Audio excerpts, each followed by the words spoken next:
Hello friends, and welcome to yet another episode of the Timeshare Minute with Timeshare Users Group. Today, we're going to talk about one of the biggest fears owners have in regards to their timeshare, and a question we see every single day. And that question is, when I die, I've been told that my kids are going to be stuck with my timeshare. Is that true? Spoiler alert, anyone telling you this nonsense is looking to rip you off. So let's put 60 seconds on the clock, and I'm going to tell you the truth about this ridiculous claim. This myth has been brought into existence and perpetuated by the timeshare industry for one specific reason.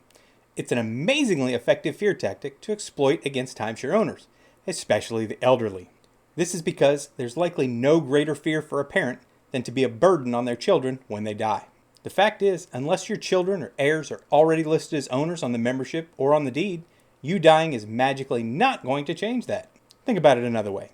If you own a car or a home or any other asset, when you pass, that legal ownership does not automatically transfer to your heirs without their intervention and willingness to accept it, and a timeshare ownership is no different. Now that said, the timeshare ownership is still part of the estate, and as such, the executor is responsible for taking care of all assets and debts as applicable. However, it's important to note that there is absolutely zero obligation or requirement for an heir to accept any part of an inheritance. Anyone telling you difference is looking for you to pay them a significant sum of money for their help or assistance. Now that we've cleared that up, you're probably asking, so Brian, what do I do in this situation? That's a great question. I'm glad you asked. If you're a parent in this situation, it is always better for you to dispose of your timeshare before you pass on versus letting your kids sort it out for themselves. Or at the very least, have a conversation with them and explain to them what their options are moving forward, and especially that they are not obligated to take it on if they don't want it. However, if that didn't happen and you're an heir stuck in this situation having to deal with this, we always suggest your first step is to contact the resort or developer, inform them of the passing of your parents, and that since none of the heirs want the timeshare, you wish to make efforts to surrender the ownership back to the resort willingly. Hopefully their response provides a solution for you to work directly with them to surrender the ownership back.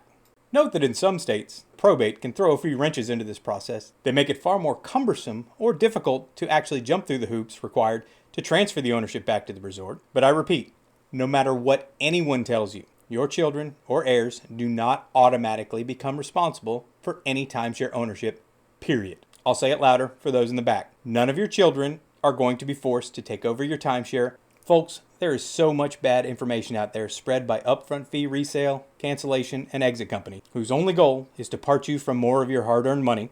By deliberately misleading you, it makes it vital for you to learn the truth before you make another very expensive mistake in your timeshare lifetime and become the next unsuspecting victim of these schemes. Till next time, folks, thanks for watching.